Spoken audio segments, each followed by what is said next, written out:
is Don Perley. I'm an abstract artist and collage maker. I'm here in my studio in Connecticut. I've been working a long time now, about 45 years. I'm entirely self-taught, so I've been on my own little solitary path that I've been pursuing. And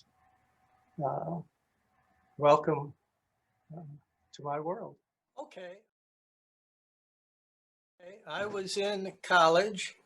I went to 3 different colleges. While I was in college, I was doing art as a hobby, and I was doing these geometric designs, and I used graph paper to sketch on, and I did all of these intricate 3-dimensional designs. I was working on grid paper, and then it occurred to me, well, what happens if you take the grid paper and you take the lines and you make them fatter this way and fatter that way, and what happens to the image? And I was doing all this stuff with straight lines.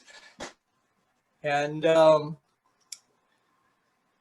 then I took a class in art in college, and I got to graduate school. I was in graduate school for social science, and I lived with an artist, an MFA candidate, and I was doing more and more.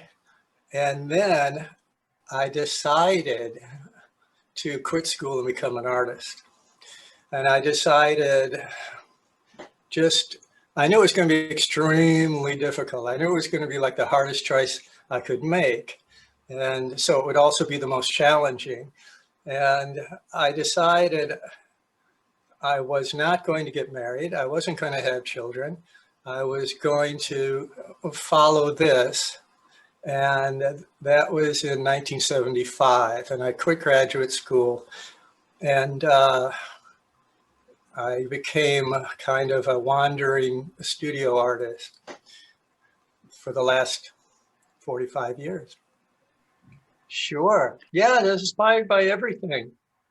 Inspired by nature mostly. But I guess what attracted me most was the life. What kind of life that would seem to be. And that kind of life appealed to me because it's very open and it's expansive, and it's very expansive. There's no end to it, and there's no end to the depth of it, especially abstract art and abstract artists. So that appealed to me. Actually, the image that came to mind was if you're stretching for something and it's beyond your reach, but you're stretching, and your arm actually, little by little, your arm gets longer and longer and longer. And that's what it seemed to me to be, the kind of life. Choosing something that is so difficult. I had no training. I'm entirely self-taught. I've been out there on my own.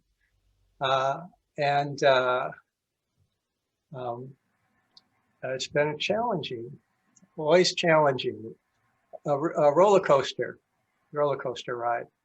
Sure, it could be urban. I've had experiences where I look down alleyways and they're like perfection in terms of artistic composition, things like that. But primarily walking in nature, walking on trails. When I'm walking on a trail and I'm going around different turns and presented with constantly changing different scenarios,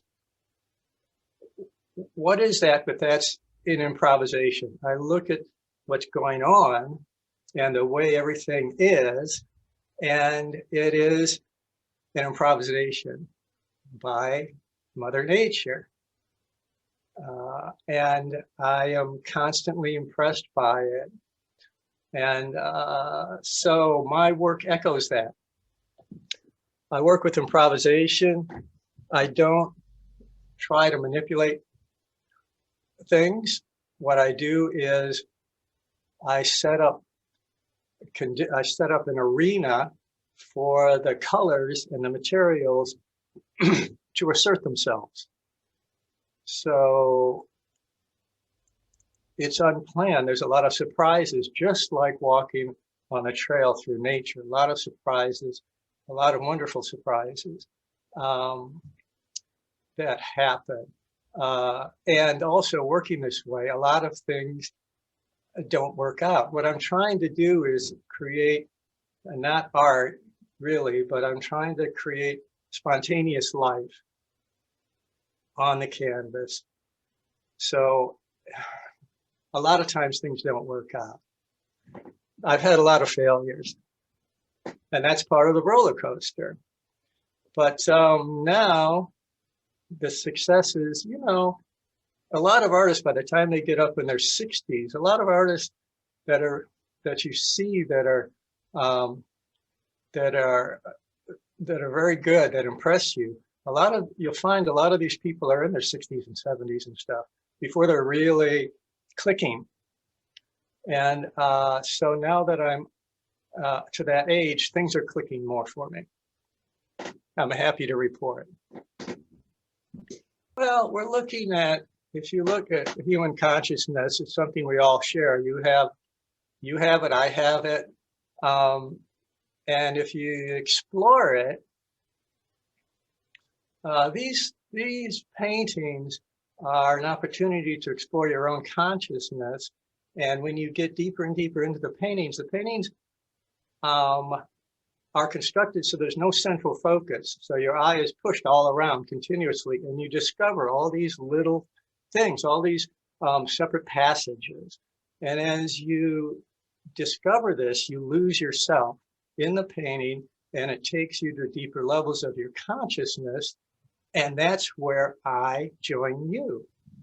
That's where we're together. It doesn't matter if it's now 100 years from now or whatever, it's beyond time.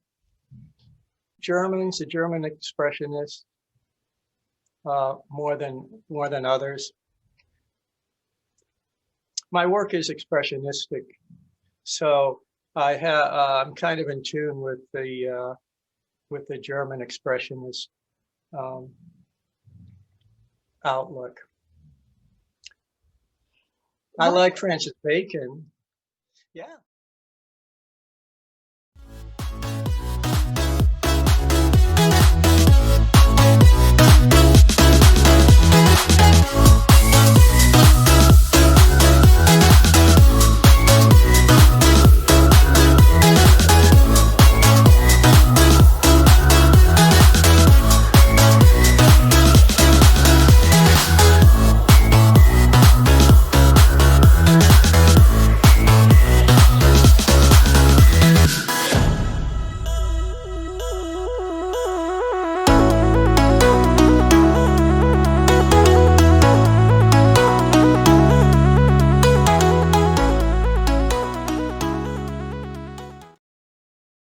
Well, living outside the studio, I'm an ordinary person. When I come into the studio, this is a kind of a special place, a sacred place. You enter into a sacred space. You create these things. So you're capturing the special, you're capturing beyond the mundane and the ordinary. So they are special, and then those are outside the studio. Those would be really wonderful, special experiences. So inside the studio, I'm taking that kind of thing, capturing it, so then I can drag it out of the studio. I can put it on the wall, and people can experience that special place. Well, that's one common thread in my stuff is is colors, a lot of colors. So even in the structured pieces, there's a lot of colors. A lot of times I run out of colors. I'm like, oh, I need more colors, but I've used them all. I use a color and I put it to the side and I use a new one, and then I run out of colors. I'm like, I'm not quite done yet. I need like 4 or 5 more colors, but I've used them all. So if you look at my work, even in the structured stuff, it's still, in that case, it's still setting up a framework for the colors to assert themselves.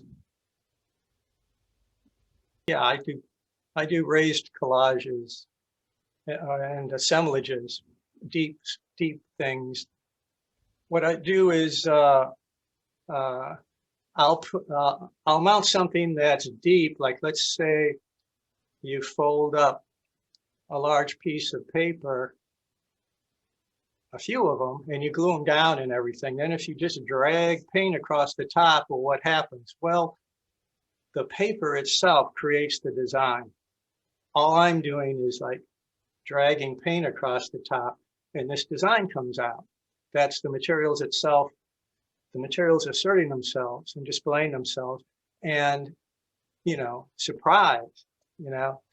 So, so I work with materials that that are deep and that I can deform, that deform really well. But I have a lot of ideas. See, the thing is, I'm an experimenter. So that's another reason I have a lot of things that haven't worked out. I'm experimenting. So I do have a pretty wide range. Now that I'm getting older, you can see more of a common thread. But it used to be a problem for me, because for me to have a show, it would look like a group show. It wouldn't look like the show of one person. And that always seemed to work against me. It's like, well, the dealers want to see a concept, like one concept developed through time. That's what they're looking for. But art, there aren't any real rules. People, if you're good enough, you can break all the rules. So I see artists as well that are successful, that have a wild range. So I don't feel so bad about it. Credit card, I've used credit cards.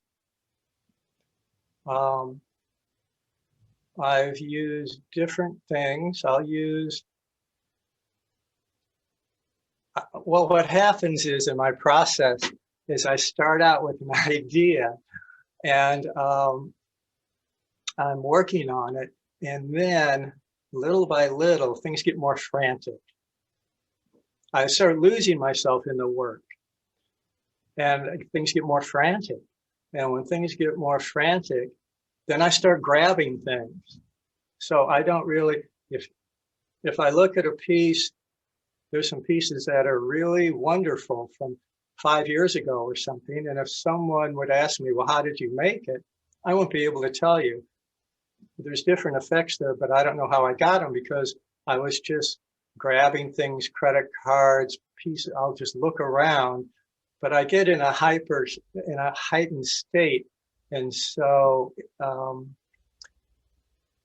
I just look around on my shelves and around. It's like, I need something. What is it? What is it? What's that something I need right now?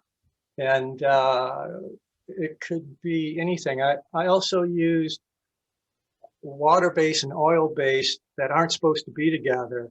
I may put them together. Things like that. Yes. I'm inspired in each direction. I say, oh, I would love to do a landscape. Oh, I'd love to do a path in the woods. I would love to do all this stuff. I look at other artists and I would have this great desire to do that kind of thing, but I can't. I have to stay a little focused. So yeah, I would love to do many things. I would love to do my own style of portraiture, you know, you name it. I would love to, but I work kind of slowly, so I have to try to stay a little focused, you know? Oh, it's just one more things to try. You know, there's I know there's this underlying assumption that the bigger the pieces is, the more serious the work is. You know, the farther away from the wall it is, the more serious it is. Um, I had an idea. I was I used to work in multiple panels. Actually, it's better, I find, if I could just find one format of canvas and stick to it. Then you can just go boom, boom, boom, boom, boom, and they'll all stack together. You can, you know, and you don't have to spend so much time stretching canvases or doing this or doing that. But I did have an idea for larger canvases, 4 by 5 feet. That's the biggest I've gotten. And so I wanted to do like 20 of them and just see where it would take me. So I did 7. And the thing I found out about these bigger canvases is, excuse me, that they take forever. They were taking so long to do it. So I did 7 of them. And now I'm down to 3 by 4 feet. I think that's perfect because it's big enough to be like a serious, you can have a serious major work, 3 by 4 feet. You know, you can see it. It's big enough to make a big impression, but it's not overly large. It's still, it's small enough to where I can work. It doesn't take forever to finish one. So that's my size right now, 3 by 4 feet. I just kind of want to hang out there. But, you know, I'll still be doing collages and things like that. Anything that deforms, I like things that deform well, because then they're making their own, they're showing their own secrets when they're deforming them. If I'm, you know, lovingly striking them with a sledgehammer, then kind of inner secrets are coming out, you know? A little, not too much. I start with an idea, but usually that idea, well, not really. It's hard to say. There's no set rules. But a lot of times I start with an idea. You have to have an idea to start with. I start with a vision. And a lot of times that gets lost pretty quickly in the execution. That's the way of the improvisation. I spend a lot of time thinking. Probably my studio work is probably 80% thinking and working it out in my head. Because I'm very concerned now not to have any false steps, not to spend a lot of time on something that doesn't work out. So I really try to make it evolve in my head first and really feel confident in my head before I start. That doesn't mean that it's going to go according to plan. Yeah, it's frustrating. There's a lot of downs. It's, you know, I'm working pretty much in isolation. And it goes slower. It goes very, very slow, my development. I think if I had been in art academy, I don't know, it's hard to say. There's pluses and minuses, but I think you're right in saying that working totally on my own kind of means I go like at a snail's pace as I'm kind of a lot of times reinventing the wheel. No, thank goodness. No, I did a lot of really mediocre work. I did the first 15 years of my studio work, I wasn't very good at all. I did a couple hundred pieces that I destroyed. And then I really felt like I was going nowhere, and I took a break. This was in the 90s, the early 1990s. I took a break. I didn't do art. And then um, and then slowly I started getting ideas. Like, if I started again, what would it look like? What would I be doing? And it took me a long time to make the decision, because it was a big decision for me. And I began again. And when I started the second time, that was right around 1998, I started at a much higher level. When I started again, the first few pieces I did, I was like, I really impressed myself. It was on a much higher level. So it's been advancing since then. Well, 5 years ago, I was like telling myself that I have to improve. I have to show some improvement in the work. I wasn't happy with the level that the work was at. And I'm happy to report that over the last 4 or 5 years or something, I've seen the work elevate. And that's the kind of thing that keeps you going.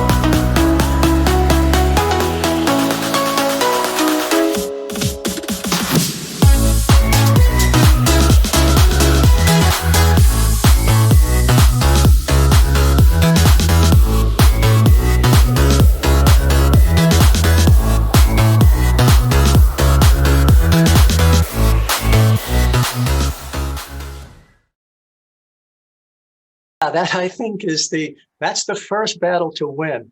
The first battle to win as an artist is to be unique and not be derivative, and not have people look at your work and say, oh yeah, that kind of reminds me of this other famous artist. That's the first battle to win. I see a lot of artists, of course. I see thousands of artists, and the thing that I see a lot is that artists that don't seem to have a lot of imagination. And I think that's a paradox. That's like, you need to have a lot of imagination to pursue the life of a creative. So that, anyway, I think that's the first battle, is to be unique. So I am trying to create things unlike anything that's been created before.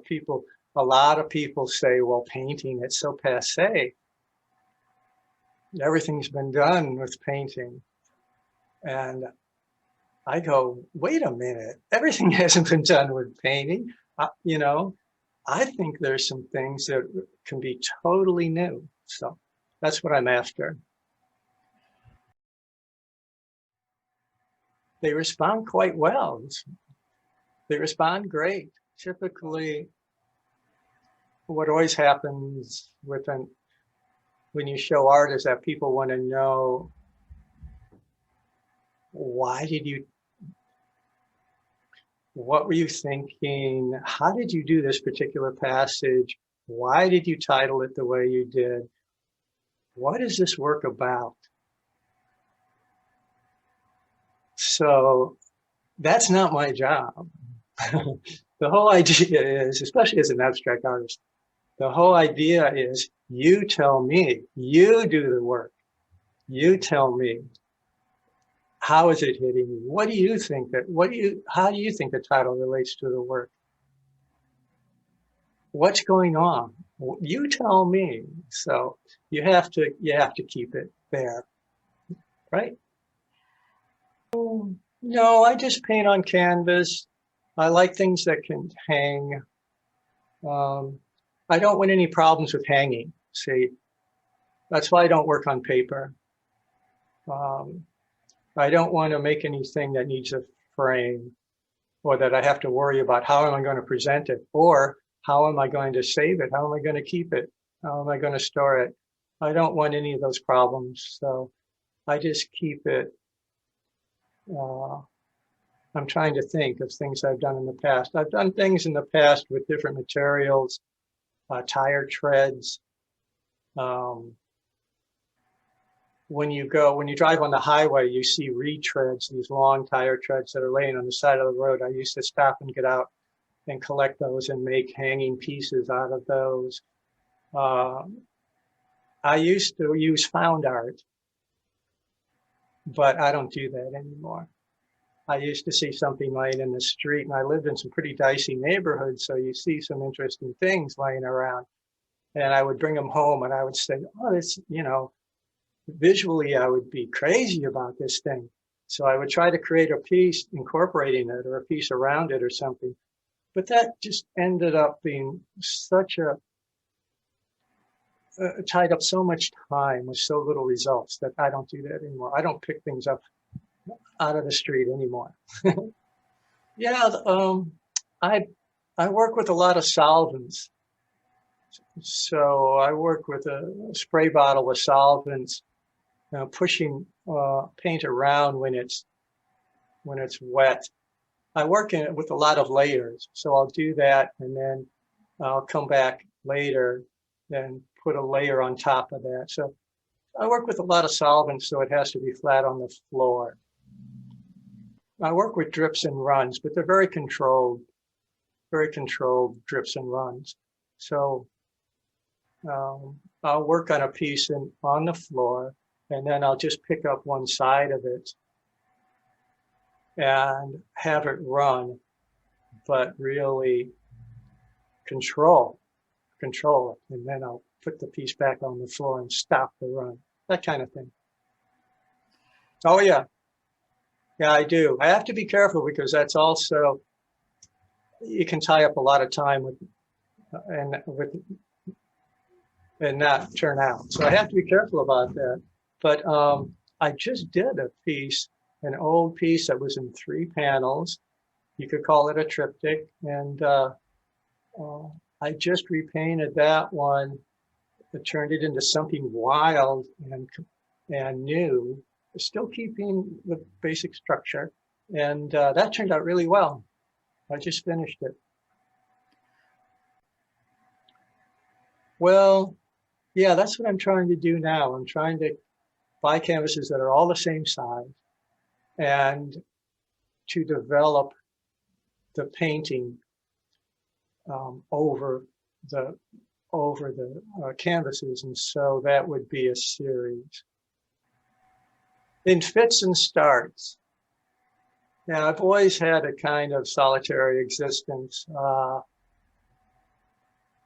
Since I've been in Connecticut, I have joined the local art organizations, artist guilds. I'm in an artist guild right now. I joined one in Greenwich.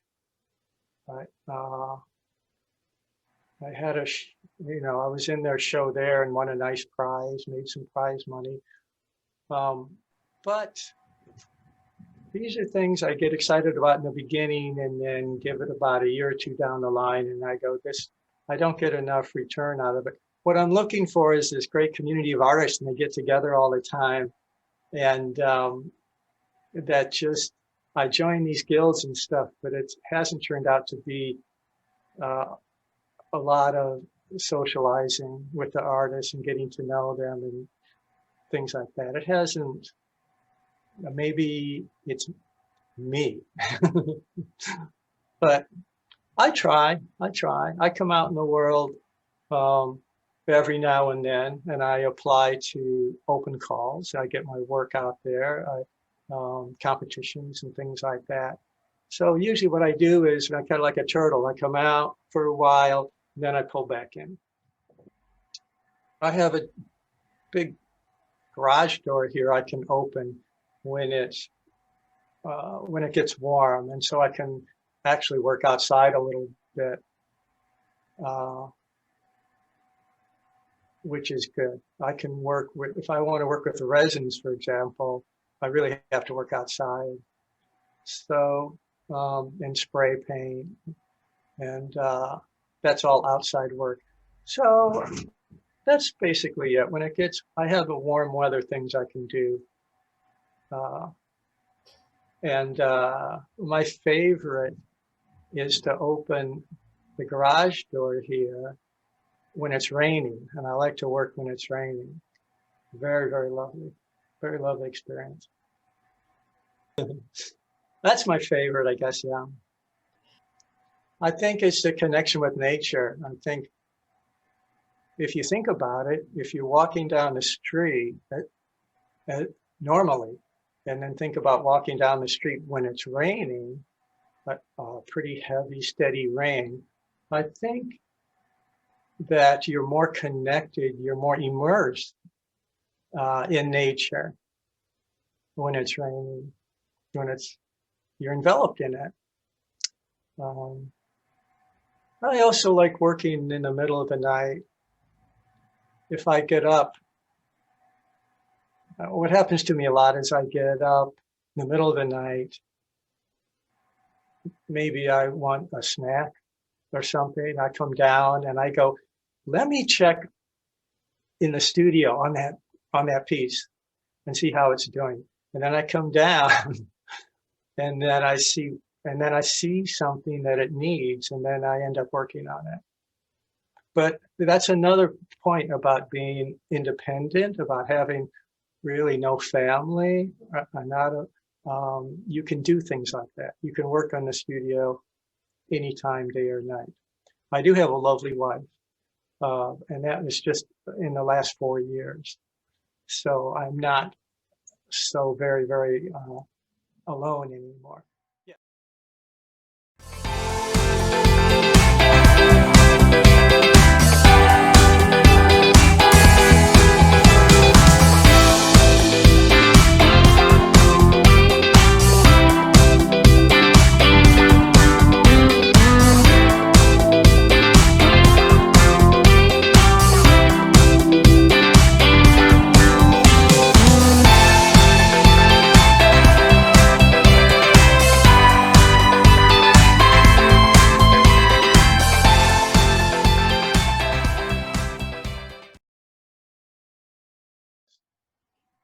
Yes, a lot of times in the past, I don't know, the past recent period, a lot of times I come up out of the studio just in despair, depleted, depleted to the point of despair, um, and want to give up. And a lot of times I've been slaving away on this piece that I've been working on to exhaustion, and I come up and I'm in despair, and I come back the next morning. I think the piece is no good, and it's just, I put all this work into it, and I've taken it as far as I can take it, and it's just not happening. And sometimes I come back the next morning and I turn the light on and I look at it and I go, oh my God, it's done. I guess I was just, too close to it. And like you say, too depleted. And so I come back and look at it and things aren't so bad. And the next day I decide to carry on. I just, lately I've been thinking about quitting a lot. But I think what would be the alternative? The alternative would be worse. And I just went out and bought about $700 of new materials. So I guess I'm going to continue.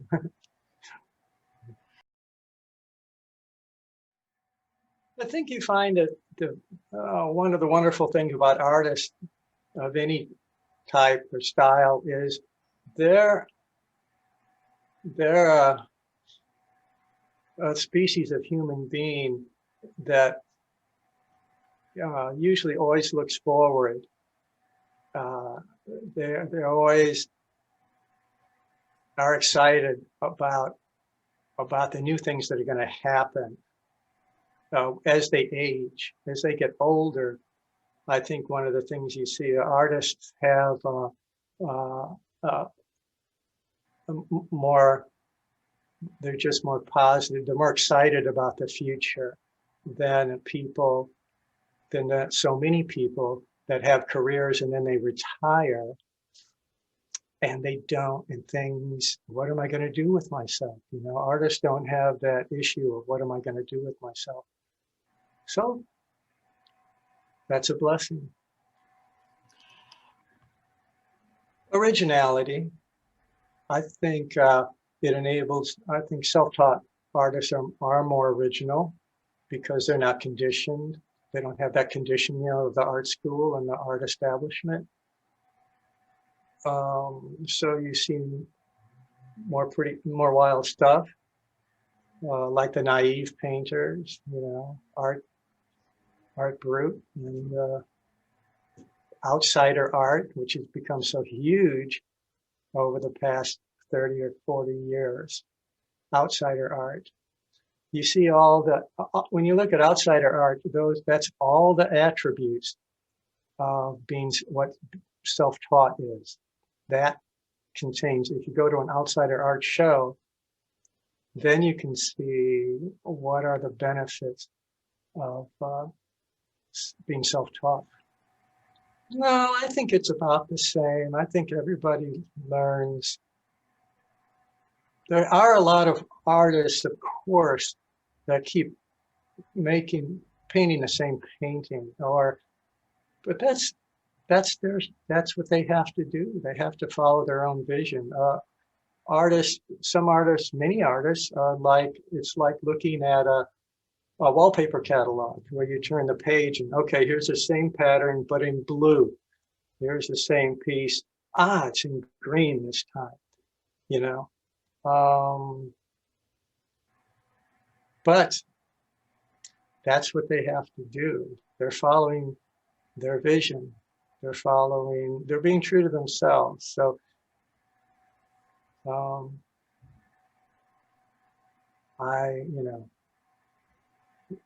artists, you just have to encourage them. Whatever they're doing, you have to encourage them. That's what you have to do. Great. You know, like most artists, I love to talk about my work. Like most artists,